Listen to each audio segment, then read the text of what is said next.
आपके साथ हेमंत कुमार और आप देख रहे हैं प्रदेश का सबसे भरोसेमंद news channel India news Uttar Pradesh Uttarakhand. 2022 में 5 राज्यों में विधानसभा के चुनाव हैं।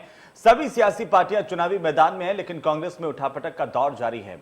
एक के बाद एक इस्तीफे हो रहे हैं। हाल ही में जितिन प्रसाद के इस्तीफे के बाद पूर्वांचल का बड़ा चेहरा ललितेश पति त्रिपाठी ने पार्टी से इस्तीफा दे दिया। पंजाब के मुख्यमंत्री रहे कैप्टन अमरिंदर के इस्तीफे के कयास लगाए जा रहे हैं, क्योंकि कल ही कैप्टन अमरिंदर की मुलाकात गृह मंत्री अमित शाह के साथ हुई है। मुलाकात हुई, क्या बात हुई, ये भी आज कल में पता चल जाएगा। सिद्धू ने अलग मोर्चा खोल रखा है। कुल मिलाकर चुनाव से पहले कांग्रेस में सियासी घमासान चल रहा है। केंद्रीय मंत्री कपिल सिब्बल ने पार्टी से अलग हो रहे नेताओं को लेकर टॉप लीडरशिप से नाराजगी जाहिर की है। उन्होंने ज्योतिरादित्य सिंधिया, जितिन प्रसाद, सुष्मिता देव, लुइजिन्हो फेलेरियो जैसे नेताओं का जिक्र किया है। कपिल सिब्बल की यह नाराजगी सिद्धू के इस्तीफा देने के बाद आई है। सिब्बल ने प्रेस कॉन्फ्रेंस में कहा कि हम लोग G23 के सदस्य हैं, जी हुजूर 23 के नहीं।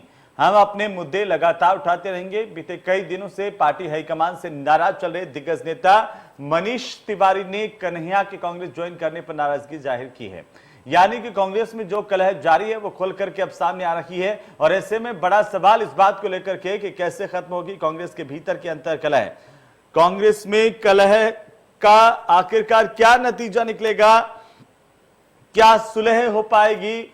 लेकिन जिस तरह की बयानबाजी हो रही है, कपिल सिब्बल का जो बयान है उसे देखकर लगता नहीं है कि सुलह हो पाएगी या फिर नतीजा कोई जल्द निकलने वाला है, क्योंकि नाराजगी का आलम ही हो चला है कि कहीं दूसरी पार्टियों के भीतर मुलाकातें हो रही हैं, तो कहीं लगातार अपनी पार्टी को चुनौती देते हुए नेता नजर आ रहे हैं। सवाल पार्टी के भीतर आलाकमान को लेकर के है। कभी सिद्धू की बात कर लीजिए, कभी जितिन प्रसाद की बात कर लीजिए, कभी अमरिंदर की बात कर लीजिए, तो ऐसा लगता है कि पार्टी के भीतर नेताओं का एक बड़ा धड़ा नाखुश है अपने भीतर ही पार्टी की वजह से, पार्टी के फैसलों से।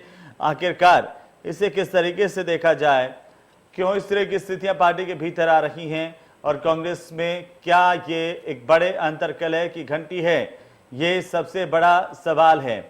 सिद्धू का इस्तीफा, कपिल सिब्बल की नाराजगी, क्या आलाकमान खींचतान को मैनेज करने में विफल हैं। तो कांग्रेस में मचे सियासी घमासान को लेकर के राजनीतिक दलों का क्या कुछ कहना है, वो आप सुनिए। आज पूरे देश के अंदर जनता का विश्वास कांग्रेस पार्टी के ऊपर से उठ चुका है, क्योंकि कांग्रेस पार्टी को जनता जब जब वोट दी है, बाद में सरकार जो है भारतीय जनता पार्टी की ही बनी है, क्योंकि कांग्रेस अपने परिवार को संभाल नहीं पा रही है। कांग्रेस के अंदर जिस तरीके का कलह मचा हुआ है, भारतीय जनता पार्टी को उससे फ़ायदा हो रहा है। कहीं ना कहीं कांग्रेस का पूरा विलय भारतीय जनता पार्टी के अंदर हो चुका है। कांग्रेस पार्टी अपने आपसी कलह के वजह से देश के अंदर जनता के प्रति मिले प्रेम और विश्वास को संभाल नहीं पाई, और कांग्रेस पार्टी इस वक्त डूबता हुआ टाइटैनिक की तरह है, जिसे जनता भी अब समझ चुकी है। कांग्रेस पार्टी ये एक तरफ अगर बहुत पुरानी पार्टी है, सबसे पुरानी पार्टी है, तो दूसरी तरफ ये है कि इसमें शायद छंटनी की बहुत बड़ी आवश्यकता है। कुछ लोग अपने हिसाब से इसमें काम करना शुरू कर रहे हैं, कुछ नए लोग जो आए हैं अपने हिसाब से काम करना शुरू कर रहे हैं। विचित्रता ये बात की है कि अस्थायी अध्यक्ष अब तक नहीं मिल पा रहा है, और यही कारण है कि कोई कंट्रोल नहीं है, कोई अनुशासन नाम की चीज़ नहीं रह गई है। सिर्फ एक परिवार के इर्द गिर्द अनुशासन घूमता है, बाहर अनुशासन नाम की वस्तु नहीं दिखाई पड़ती है। चाहे वो कपिल सिब्बल जी हों, चाहे गुलाम नबी आज़ाद हों या अन्य लोग हों, सबकी यही एक ही स्थिति है। और ये उनका इमरान मसूद का ये कहना कि सपा की तरफ वोटर का रुख है, ये अपनी जगह बिल्कुल सही है। वोटर का रुख समाजवादी पार्टी और राष्ट्रीय लोकदल की तरफ पूरी तौर से मुड़ चुका है। कांग्रेस पार्टी की वंशवादी राजनीति ने कांग्रेस को बर्बाद कर दिया है। आज कांग्रेस की ये स्थिति है कि उनको कांग्रेस पार्टी को बचाने के लिए टुकड़े टुकड़े गैंग के सदस्य कन्हैया कुमार को कांग्रेस पार्टी में ज्वाइन कराना पड़ा है। और सबसे बड़ी बात यह है कि कन्हैया कुमार ने पार्टी की सदस्यता लेते ही क्या कहा, हम कांग्रेस को बचाने के लिए आए हैं। इससे शर्मनाक बात कोई हो नहीं सकती है। उत्तर प्रदेश में इनके बड़े नेता इमरान मसूद कहते हैं कि भारतीय जनता पार्टी को हराना है तो समाजवादी पार्टी ही एक विकल्प है।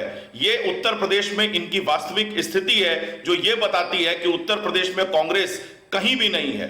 इसके अलावा पंजाब में इनकी हालत आप देख सकते हैं, किस तरह से बाजवा को गले लगाने वाले सिद्धू को इन्होंने प्रदेश का अध्यक्ष बनाया, सिद्धू को वहां आगे बढ़ाया और राष्ट्रभक्त और आतंकवादियों के खिलाफ बोलने वाले, देशद्रोहियों के खिलाफ बोलने वाले कैप्टन अमरिंदर सिंह को इन्होंने पार्टी में हाशिए पर ला दिया।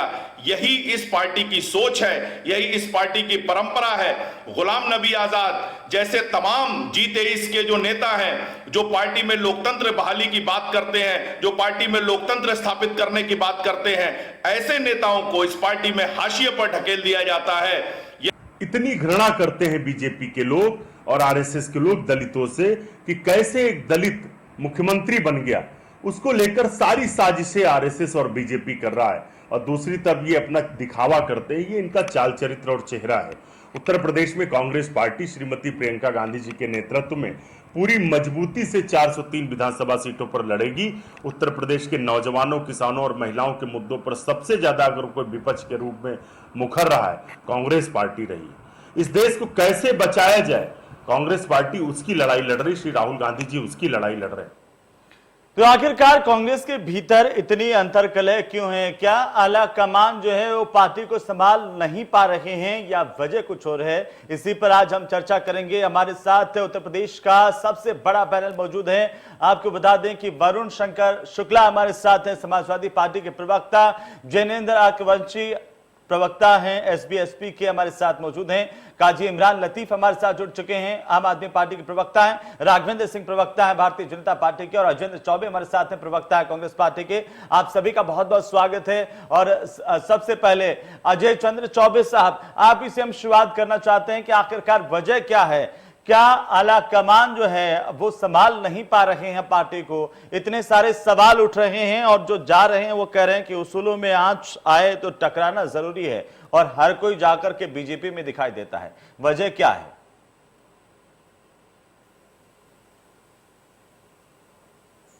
देखिए, हमारी कांग्रेस पार्टी में लोकतंत्र है और छोटे से लेके किसी भी बड़े कार्यकर्ता को कहीं कोई दिक्कत है तो वो पूरे राष्ट्र के सामने अपनी बात रखने के लिए स्वतंत्र है। हमारी पार्टी में कोई ऐसा दबाव नहीं है कि अगर कहीं किसी को कोई दिक्कत हो, कोई हमारे राष्ट्रीय अध्यक्ष से असहमत हो या प्रदेश अध्यक्ष से असहमत हो या किसी रीति नीति को लेकर असहमत हो, तो हम लोग उस विचारधारा के हैं कि निंदक नियरे राखिए आंगन कुटी छबाए।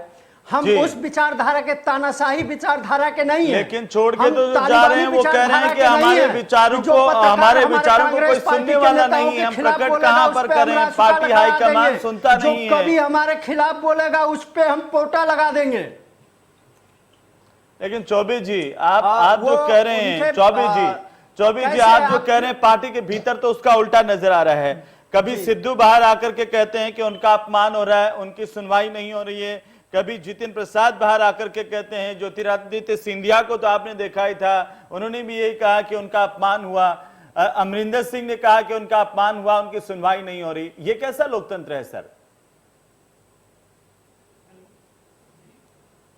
तो ये बताइए, ये कैसा राष्ट्रवाद है?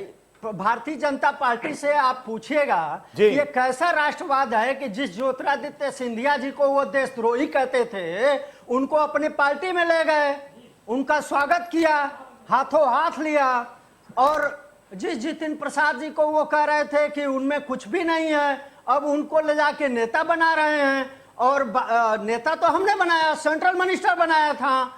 और बताइए, भारतीय जनता पार्टी ने क्या उत्तर प्रदेश में कोई ब्राह्मण चीफ मिनिस्टर बनाया क्या? सिर्फ ब्राह्मणों को छला। अब जितिन प्रसाद के नाम पे वोट मांग रहे हैं।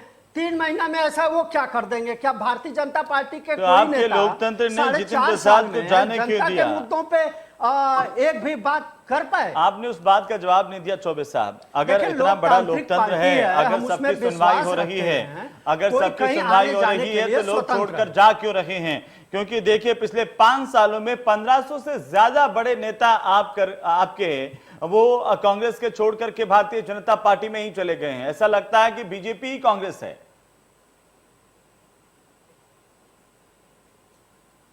दरअसल भारतीय जनता पार्टी का नारा था कि कांग्रेस मुक्त भारत, लेकिन आज वो धीरे धीरे कांग्रेस से युक्त हो गई है और भाजपा तो खुद ही उसमें अपने आप में तो आप कहां हैं सर? आप देखिए, कहां हैं? आप राजस्थान बीजेपी मुक्त से हो राघवेंद्र गई, जी वो दिल्ली से मुक्त हो गई, चलिए ठीक है। आज चौबे साहब आता हूं, चौबे साहब आता हूं, से मुक्त हो गई, वो चौबे केरला साहब से में मुक्त आता हो हूं। गई। राघवेंद्र जी, अजय चंद्र चौबे कह रहे हैं कि आप एक तरफ तो निशाना साधते हैं, नेताओं को अलग अलग आरोप लगाते हैं, लेकिन दरवाजा खुला करके भी बैठे हुए हैं कि आइए उधर से और हमारे पास आकर के एक ऐसी वॉशिंग मशीन है जहां पर आप पूरे, अगर कितने ही दाग आप पर हैं तो वो साफ हो जाइए। पहले आप कैप्टन को लेकर के हरियाणा के मुख्यमंत्री, हरियाणा के नेताओं के इतने सारे बयान, कैप्टन को क्या क्या नहीं बताते थे। कभी जो है वो बादलों के दलाल बताते थे, अकालियों से मिले हुए बताते थे, उनको कितना भ्रष्ट बताते थे। अभी वही कैप्टन आप बता रहे हैं 2 दिन से कि वो फौजी हैं इसलिए वो सबसे बड़े राष्ट्रभक्त हैं। तो आपके वहां पर जो आ जाए वो सबसे बढ़िया नेता हो जाता है।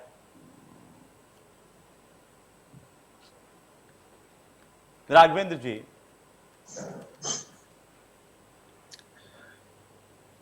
अनम्यूट कीजिए राघवेंद्र जी। भारतीय जनता पार्टी तो म्यूट में कभी रहती ही नहीं है, आप कैसे आ गए म्यूट में? अरे आप देखिए आवाज आ रही है, बोलिए। हाँ आपकी आवाज आ रही थी जी।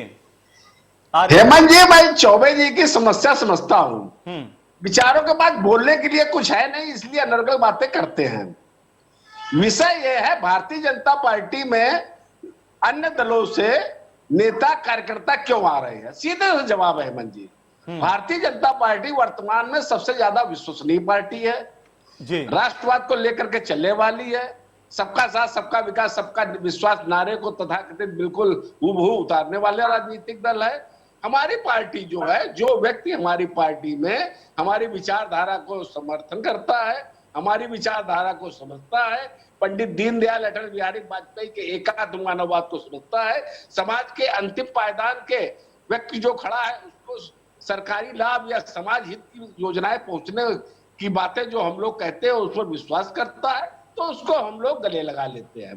देखिए, राजनीतिक दल का काम ये होता है अपना परिवार बड़ा करना, लेकिन ये राजनीतिक दल वर्तमान में कांग्रेस क्या कर रहा है? कांग्रेस मात्र एक परिवार की पार्टी बनकर के रह गया है। ये ऐसा लगता है राहुल गांधी, प्रियंका गांधी ने ही इसकी सुपारी ली हुई है।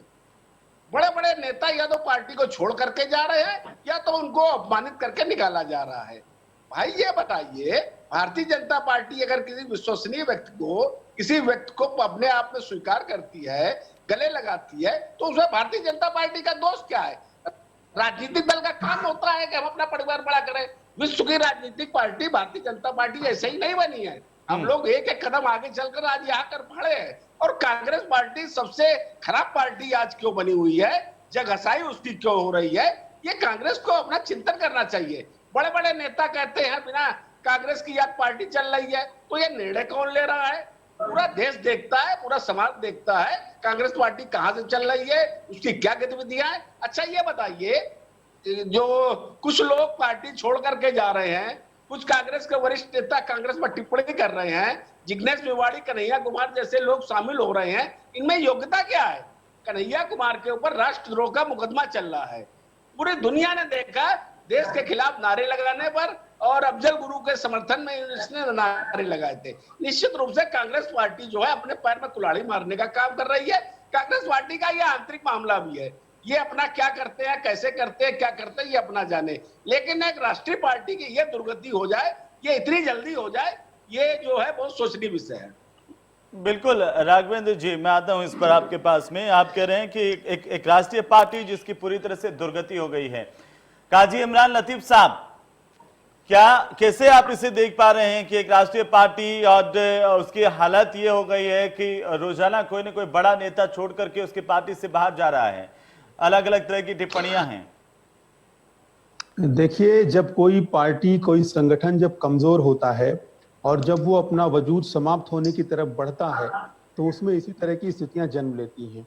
कांग्रेस पार्टी की बात क्या किया जाए, कांग्रेस पार्टी की जहां तक बात है तो कांग्रेस पार्टी से ना तो अब देश को कोई उम्मीद है और ना कांग्रेस पार्टी देश के लोगों को कोई उम्मीद दे सकती है, क्योंकि कांग्रेस पार्टी अब पूरी तरीके से बूढ़ी हो चुकी है, कांग्रेस पार्टी पूरी तरीके से बीमार हो चुकी है, कांग्रेस पार्टी पूरी तरीके से जर्जर हो चुकी है और हद तो यह है कि कांग्रेस पार्टी अब वेंटिलेटर पे जा पहुंची है, जहां से उसके रिकवर करने की कोई उम्मीद अब नहीं बची है।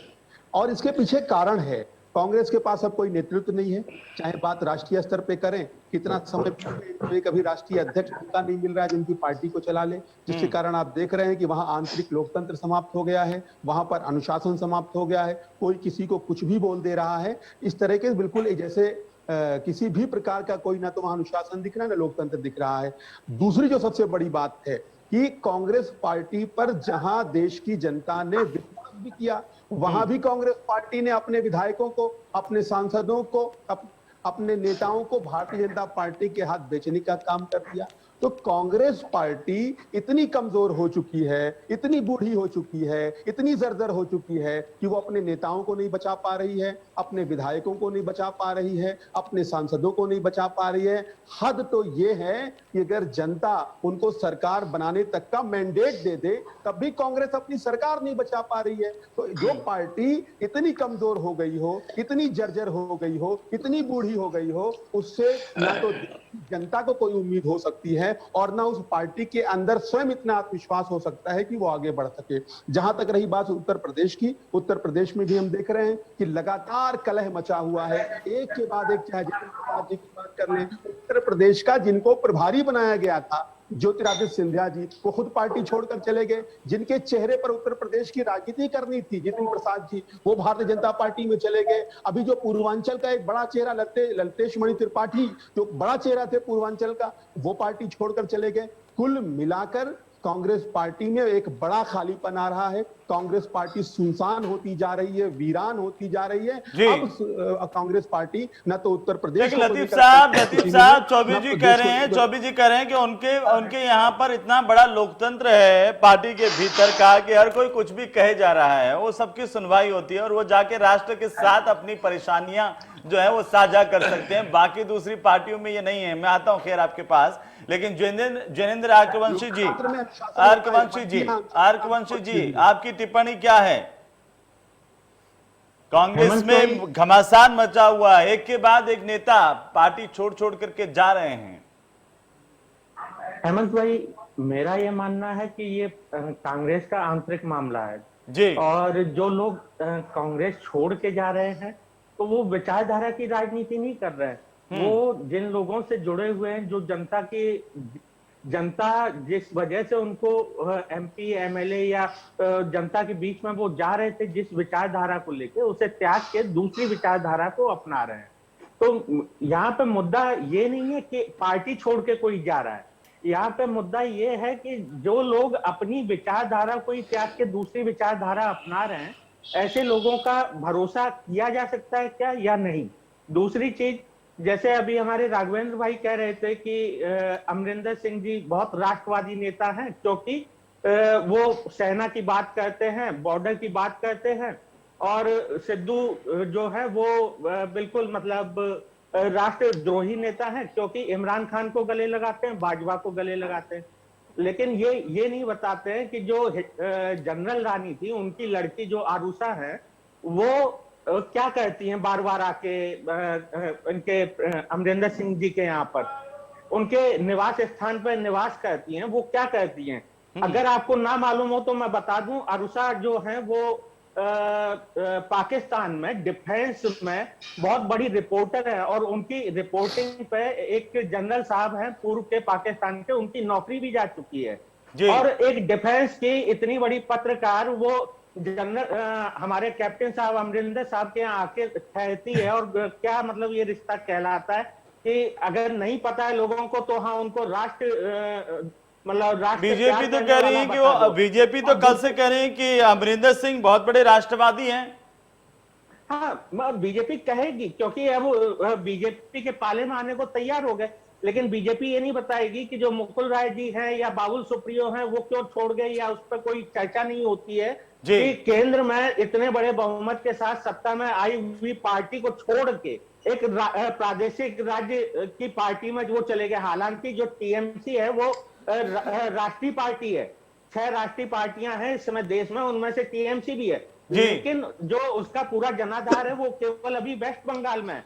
और एक राष्ट्रीय स्तर की इतनी पार्टी को, ठीक है आरकुवंशी जी जो आपने आरोप लगाए हैं, और राघवेंद्र जी से मैं चाहता हूं कि इसका जवाब दे दें। राघवेंद्र जी जल्दी से, आप कहते तो हैं लेकिन आपकी खुद की पार्टी के भीतर से इतनी बड़ी दुनिया की बड़ी सबसे बड़ी पार्टी को छोड़ करके कोई सांसद चला जाए, और जो पूर्व केंद्रीय मंत्री भी। हेमंत कुमार जी भारतीय जनता का भी समायोजन करती है, लेकिन ईमानदारी की बात है हम लोग जैसे लोगों को नहीं। क्या सर, क्या यूपी के अंदर को लेकर के आपने बाहर का रास्ता वापस दिखाना पार्टी के भीतर लगातार? जी जिनेंद्र राघवंशी बता रहे हैं, ऐसी ही स्टिंग में दोषी पाए गए थे कि पार्टी में आ गए तो उनको सर्वोच्च पदों पर बिठाया गया, पार्टी महासचिव किया गया उनको। वो द्रोही नहीं थे, नहीं मुकुल राय नहीं थे, या उनका नाम नहीं, जैसे ही कर रहे हैं अब सियानी बिल्ली खंबा नोचे वाली बात हो जाती है कि अब क्या बोले मुकुल राय। चलिए ठीक है मैं आता हूं इस पर राघवेंद्र जी अगर आप टिप्पणी इस पर करना चाहें, इसका जवाब देना चाहें जल्दी से दीजिए, फिर मैं समाजवादी पार्टी के पास जाता हूं। देखिए ये लोग सिर्फ भारतीय जनता पार्टी को आरोपित करने का काम करते हैं, हमारी बात सुनते नहीं है। अभी जैन जी कह रहे थे जनता पार्टी में लोग दूसरी विचार भारतीय जनता पार्टी की विचारधारा में जा रहे हैं। मैं ये कहता हूँ भारतीय जनता पार्टी के अलावा विचारधारा, मैंने ये नहीं कहा विचारधारा छोड़ के, जिन लोगों की अपनी कोई विचारधारा नहीं है, अपनी बात रखिएगा। नहीं आपने मेरी बात को गलत कोट किया है। मैं आपकी बहुत गलत आपने मेरी बात को गलत कोट करके जवाब दे रहे हैं, तो सही बात कोट करके जवाब दीजिए तो बेहतर होगा। दूसरी विचारधारा छोड़ करके मैंने कहा कि जिन लोगों की अपनी विचारधारा नहीं है, जो कांग्रेस की विचारधारा के साथ थे, आज भाजपा की विचारधारा के साथ हो गए हैं। मैंने ये कहा था, मैंने कहा कि छोड़ के चलिए एक एक कमेंट सबका हो जाए। चलिए रुक जाइए वापस आते हैं इस पर। चलिए एक एक कमेंट सबका हो जाए। पहले मैं समाजवादी पार्टी के पास जाऊंगा। वरुण शंकर शुक्ला साहब, कैसे आप इसको पूरा देख पा रहे हैं? क्योंकि देखिए जो है कांग्रेस पार्टी के भीतर एक से बड़े एक नेता, और जैसे कि मैंने पहले कहा कि पिछले 5 सालों में हम देखते हैं तो 1500 से ज्यादा बड़े नेता जो है वो बीजेपी में शामिल हो गए। अब अमरिंदर सिंह की बात कीजिए अगर आप, तो 10 दिन पहले अमरिंदर सिंह के खिलाफ पूरी की पूरी बीजेपी सड़कों पर थी। हरियाणा के अंदर पूरे प्रदेश में अमरिंदर के खिलाफ प्रदर्शन चल रहा था। यह कहा जा रहा था कि सबसे घटिया नेता है, इनको कुर्सी से उतारा जाना चाहिए, अगर मुख्यमंत्री से नहीं हटाते हैं तो ऐसे नेता को हम लगातार प्रदर्शन करेंगे। वही अमरिंदर सिंह की मुलाकात बीजेपी में हो रही है। कांग्रेस को लेकर इस वक्त जो स्थितियां हैं और बीजेपी में जाने को लेकर के जो स्थितियां हैं, क्या टिप्पणी है आपकी? देखिए अगर कोई बीजेपी में जाता है कांग्रेस को छोड़कर या कोई भी दल को छोड़कर, तो मैं उसको बोलूंगा ये पॉलिटिकल अपॉर्चुनिटिज्म है। इसमें कहीं पे भी मैं ये नहीं बोलूंगा कि उसकी विचारधारा पलट गई है। चुनाव के ठीक पहले किसी की विचार एकदम से नहीं पलटती। ये दिखाता है कि किसी का कोई चुनावी कोई ऑब्जेक्टिव है, उसको फुलफिल करने के लिए वो इधर से उधर पार्टी चेंज करता है। और अभी वही दिख रहा है कि अमरिंदर जी अगर मिल रहे हैं अमित शाह जी से, तो उनका मकसद, उनकी मंशा क्या है ये स्पष्ट है, क्योंकि आने वाले अभी जो चुनाव है इसी में उनको किसी तरीके से वापस से सीट चाहिए या कोई उनको चुनावी फायदा चाहिए। और जहां तक कांग्रेस की अभी जो स्थिति है, हम देख सकते हैं एक लीडरशिप क्राइसिस है। और कोई भी शिप का अगर लीडर, उसका कप्तान उसके साथ नहीं होता तो वो डूबती ही है, और यही हो रहा है अभी कांग्रेस के साथ। अब इधर आप क्रेडिबिलिटी देखिए प्रियंका जी की और राहुल जी की, वो क्रेडिबिलिटी बहुत ही डाउन है, जनता में लोकप्रियता उनकी नहीं है। और इधर प्रियंका जी आएंगी उत्तर प्रदेश में, 2 दिन का 4 दिन का दौरा करेंगी, उससे उनकी क्रेडिबिलिटी में कोई भी चेंज नहीं आएगा, उससे ना कोई वोट आएगा, ना कोई जनता में कोई बदलाव आएगा। कोई भी बाहरी आके उत्तर प्रदेश में ऐसे, अब कोई कल अगर बंगाल से आ जाए, कोई इधर साउथ से आ जाए, कोई ऊपर से आ जाए, यही भाजपा ने भी किया था। एक गुजरात से IAS अफसर इधर लेकर आए थे, क्या हुआ उनको बना दिया 17वां उपाध्यक्ष, और वो टोपी पहना के अभी बैठे हुए हैं। तो कोई भी बाहरी इंसान उत्तर प्रदेश की राजनीति नहीं कर सकता है। उत्तर प्रदेश की राजनीति करने के लिए कांग्रेस को पहले यहीं का कोई चेहरा चुनना पड़ेगा। लेकिन क्योंकि पॉलिटिकल क्राइसिस है, शुक्ला साहब ये कांग्रेस के साथ ही क्यों? ओवैसी बाहर से आते ही हैं, ओवैसी बिहार भी जाते हैं, वहां पर चुनाव लड़ते हैं, ओवैसी यूपी में भी आ रहे हैं। ओवैसी जी तो सबको पता है कि किसके एजेंट हैं, क्या हो रहा है, कैसे। बिहार में जो हुआ हमें देख लिया। देखिए वही मैं कह रहा हूं ना, सब जनता को पता है कि इधर अगर कोई भी फाइट है वो है बीजेपी वर्सेस समाजवादी पार्टी। और पंचायती चुनाव में हमने देख लिया था और कोई पार्टी नहीं थी, बसपा थी तो उन्होंने हाथ खड़े कर दिए। कांग्रेस के तो एक सीट भी नहीं आए। तो जमीनी स्तर पे इनके पास वार्ड अध्यक्ष नहीं है कांग्रेस के पास, और ये राष्ट्रीय अध्यक्ष की बात कर रहे हैं।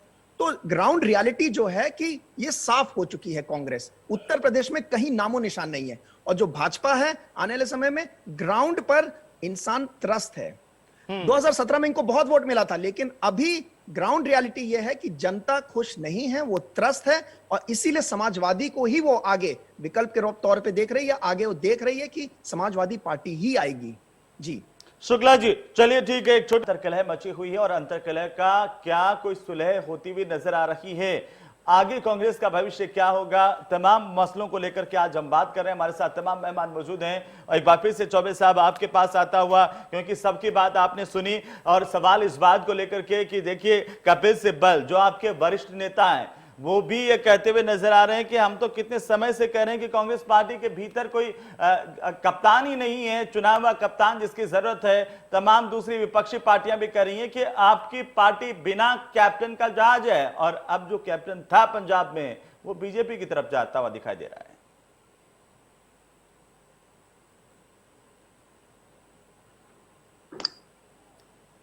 देखिए अभी कैप्टन साहब बीजेपी में गए नहीं हैं। इसको मीडिया में भारतीय जनता पार्टी गलत तरीके से प्रचारित कर रही है। कैप्टन साहब किसानों की आवाज उठाते रहे हैं और वो किसानों को न्याय दिलाने के लिए मिलने गए थे। भाजपा के लोगों के चाल चरित्र, चेहरा जो किसान विरोधी है, नौजवान विरोधी है, उसको वो उजागर करने गए। चौबे साहब चलिए कैप्टन की बात मत कीजिए, लेकिन जो यहाँ कपिल सिब्बल कह रहे हैं, कपिल सिब्बल कह रहे हैं कि पार्टी में कोई चुना हुआ राष्ट्रीय अध्यक्ष होना चाहिए, वो नहीं है। पार्टी में आखिरकार कोई ना कोई तो फैसला कर रहा है, जो फैसला कर रहा है वो गलत फैसला कर रहा है। क्या आपके पास चुनाव हुआ राष्ट्रीय अध्यक्ष नहीं है, उसकी वजह से हालत हो रही है? जी बोलिए। देखिए हमारे पार्टी की आदरणीय राष्ट्रीय अध्यक्ष इस समय आदरणीय सोनिया गांधी जी हैं, और किसी भी पार्टी में राष्ट्रीय अध्यक्ष चयन करने की एक प्रक्रिया होती है लोकतांत्रिक, उसमें समय लगता है और वो प्रक्रिया पूरी हो जाएगी, पार्टी को राष्ट्रीय अध्यक्ष मिल जाएगा। और आदरणीय कपिल सिब्बल साहब CWC में हैं। हमारे माननीय नेता राहुल गांधी जी ने बहुत पहले ही कह दिया था कि सभी लोग मिलकर राष्ट्रीय अध्यक्ष का चुनाव कर लें, गांधी परिवार से नहीं होगा। तब तो कपिल सिब्बल साहब, आजाद साहब आज तक राष्ट्रीय अध्यक्ष का चुनाव नहीं कर पाए, अपने दायित्वों का निर्वहन नहीं कर पाए। लेकिन फिर भी हमारे नेता माननीय राहुल गांधी जी पूरे देश को नेतृत्व दिए, चाहे वो मंदसौर में किसानों का मुद्दा हो, चाहे वो हाथरस में जलती हुई बेटी की चिता ही क्यों ना हो, उस परिवार को आंसू पोंछने हमारे नेता राहुल गांधी ही तो गए। लखीमपुर खीरी में जिस मां का चीरहरण हुआ वो समाजवादी पार्टी के लोग थे, और उनके नेता अखिलेश यादव जी तो वहां झांकने भी नहीं गए। उनके भी आंसुओं को पोंछने के लिए हमारी नेता आदरणीय प्रियंका गांधी जी गई। गोरखपुर में योगी जी के विकास मॉडल को देखने के लिए जो गुप्ता जी गए थे, उसका क्या कीजिएगा?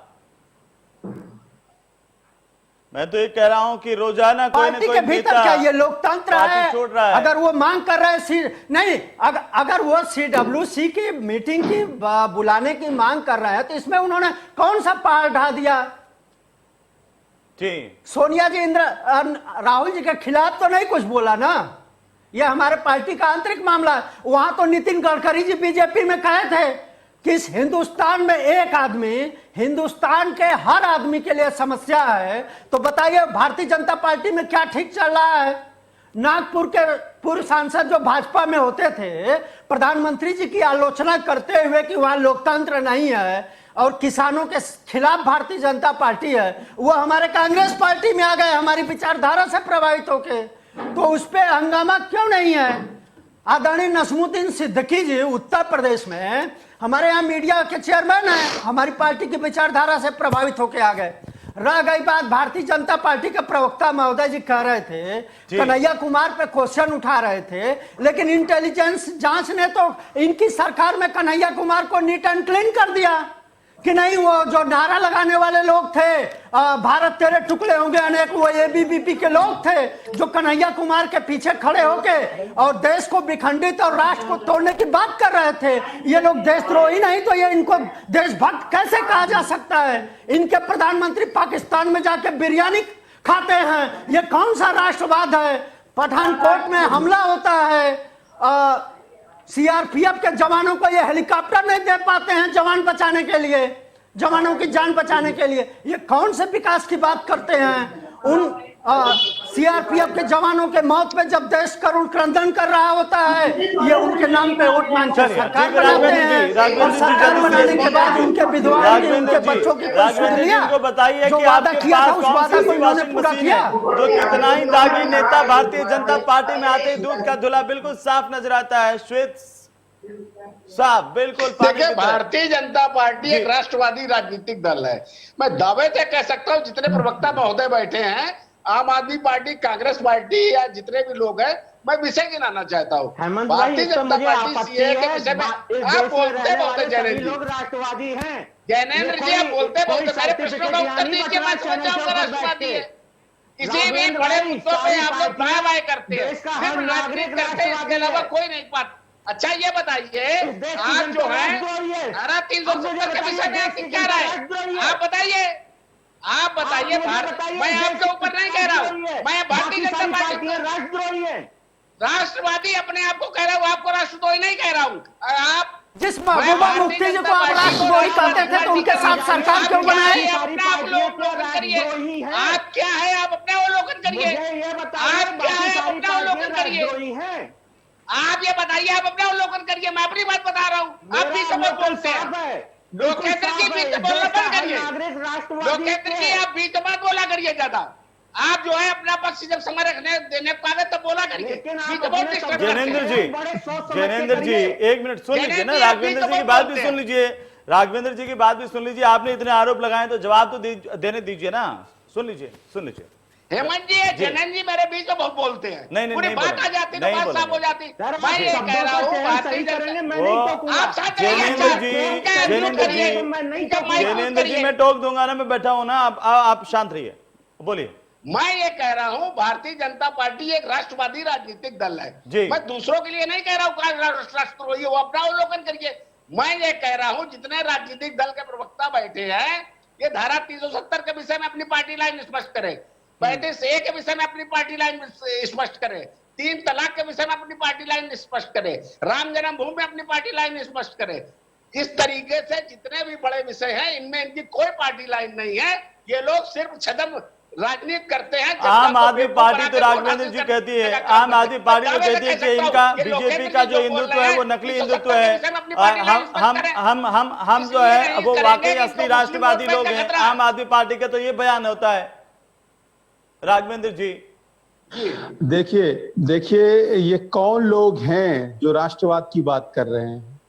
कौन लोग हैं जो राम मंदिर की बात कर रहे हैं? अरे शर्म नहीं आती? राम मंदिर की बात वो लोग कर रहे हैं जिन्होंने राम मंदिर के चंदे में घोटाला करने का काम किया। अरे क्या झूठ बोल रहे हो? वो आधार पे आपका मुकदमा हो सकता है, इस आपके बयान पे मुकदमा हो सकता है। जो मर्जी बोलने लगोगे आप, जो मर्जी बोलने लगोगे आप लोग सिर्फ इसी प्रकार का बेवकूफ बनाने का काम करते हैं। दिल्ली ऐसा प्रदेश समझ नहीं रहा है, यहाँ के बयानबाजी आप लोग करते हैं। लतीफ साहब एक मिनट, लतीफ साहब एक मिनट, बताइए कोई साक्ष्य दीजिए। उसमें जबरदस्ती की बयानबाजी, आप लोग देश की जनता को घूम घूम के बेवकूफ बनाने का काम करते हैं। दिल्ली का बेड़ा करके रख दिया। दिल्ली की बेरोजगारी दर पता है कितनी है? 23% बेरोजगारी दर है। आप ये बताइए दिल्ली की बेरोजगारी दर कितनी है? मंदिर के नाम पर चंदा चोरी करने का काम कर रहे हैं। भाजपा के लोगों ने राम मंदिर की जमीन खाने का काम किया है। भाजपा के लोगों ने राम मंदिर की जमीन में घोटाला करने का काम किया है। भाजपा के घोटाले को लेकर के नहीं है लतीफ साहब, वो कांग्रेस की स्थिति पर है, मौजूदा राजनीति पर है, उस पर आइए। डॉक्यूमेंट भी प्रस्तुत किए हैं। अरे सब झूठे डॉक्यूमेंट है, बेकार की बातें करते हो। एक मिनट लतीफ साहब, राघवेंद्र जी, एक भी लतीफ सवाल साहब, का एक जवाब मिनट, नहीं दे लतीफ पाए। साहब, राम मंदिर लतीफ का साहब, आपने आपकी आवाज नहीं काम जाएगी किया ऐसे, है। नहीं तो जाएगी ऐसे CAB आपकी की आवाज। रिपोर्ट बता रहा हूं। लतीफ साहब, आपकी आवाज नहीं जाएगी ऐसे, आपकी आवाज नहीं जाएगी, बीच में मत बोलिए। मैं आ जाऊंगा आपके पास, पूरा समय दूंगा, लेकिन कोई अगर बोल रहा है तो मैं चाहता हूं एक एक करके सब अपनी बात रखें। जैनेंद्र जी, एक मिनट। जी, आने पहले दीजिए, समाजवादी आने पार्टी दीजिए। से मुझे एक टिप्पणी लेनी है, उसके बाद मैं वापस आपके पास आता हूं। वरुण शंकर शुक्ला साहब, चौबे जी कह रहे हैं कि हमारी पार्टी के भीतर इतना लोकतंत्र है और ये पार्टी का अंदरूनी मामला है। CWC की बैठक होती है, हम चुनाव करते हैं, कोई बाकी दूसरे राजनीतिक दलों के जैसे नहीं हमारा जो राष्ट्रीय अध्यक्ष है वो चुना जाता है। देखिए हेमंत जी, 2014 से ये यही बोल रहे हैं कि ये अंदरूनी मामला है और ये पॉलिटिकल वैक्यूम तब से क्रिएट हुआ है जब से राहुल गांधी जी आए हैं। तब से अंदरूनी इनके अंदर, मैं ज्यादा गंभीर रूप से तो नहीं बता पाऊंगा अंदर क्या चल रहा है, लेकिन G23 जो उभर कर आया है ये साफ दर्शाता है कि अंदर कुछ गड़बड़ी है, अंदर के लोग खुश नहीं हैं। और किसी भी संगठन में अगर अंदर एकता नहीं रहेगी तो वो कैसे नेतृत्व करेंगे उत्तर प्रदेश का या देश का। तो ये कहना कि उनके नेतृत्व में चुनाव लड़ा जाएगा, पहले आप अपने संगठन को संभालिए, फिर आप देश को संभालने की बात करिए। तो मुझे लग रहा है कांग्रेस में पहले इनको इंट्रोस्पेक्ट करने की जरूरत है, इनको अंदर देखने की जरूरत है, इनको पहले जमीनी हकीकत जो है उसको जानने की जरूरत है, उसको एक्नॉलेज करने की जरूरत है कि राहुल गांधी जी को पहले इधर अमेठी में आ जाएं, प्रियंका जी कहीं इधर निवास बना लें, और बहुत सारे जो जितिन प्रसाद जैसे छोड़ के चले गए, तो पहले ये अंदर देखें कि किस तरीके से जनता के बीच में रहें और ग्राउंड वर्क से स्टार्ट करें। आप पंचायती चुनाव में एक सीट नहीं जीत पाते और बात करते हैं अब CM और PM की। तो मुझे लगता है कि असल मुद्दों से अब ये लोग बहुत ही ज्यादा दूर हो चुके हैं। एक शुक्ला साहब, मैं चाहता हूं, शुक्ला जी, मैं चाहता हूं कि आप टिप्पणी करें, रेस्पॉन्ड करें। राघवेंद्र जी ने जो आप पर आरोप लगाए हैं कि समाजवादी पार्टी के, मैं बताता हूं जी, राघवेंद्र जी ने, देखिए उनका तो एक टेम्पलेट फिक्स है जब तक, क्योंकि चुनाव पास आ रहे हैं तो ये 370 बोलेंगे, कश्मीर बोल देंगे, ये पाकिस्तान बोल देंगे, लेकिन इन्होंने खुद जवाब नहीं दिया कि बेरोजगारी का दर क्या है, इन्होंने जवाब नहीं दिया कि किस तरह से नौकरियों में घोटाला हो रहा है, नौकरियां कितनी दी उसकी सूची नहीं देंगे। इसमें जरूर जवाब दीजिएगा। राघवेंद्र जी थोड़ा कंप्लीट कर लेने जी। जी है ना। तो जो असल मुद्दे हैं जमीनी, कि किस तरीके से कोरोना में गंगा में लाशें बह रही थी, उसके ऊपर जवाब नहीं देंगे। और यही टेम्पलेट एक चलता रहेगा। ये हमसे पूछेंगे 370, ये हमसे पूछेंगे आप बताइए कश्मीर, आप बताइए पाकिस्तान, हिंदू मुस्लिम। तो ये कम्युनलाइज करने की और पोलराइज करने की पूरी कोशिश करेंगे।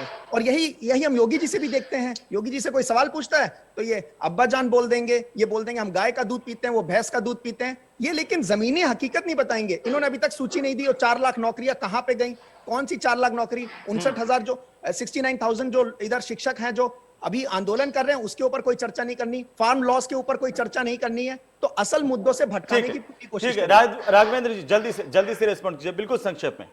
देखिए कैसी मजे की बात है, जब इन्होंने सरकार छोड़ी थी तो उत्तर प्रदेश में बेरोजगारी दर 17.5% थी।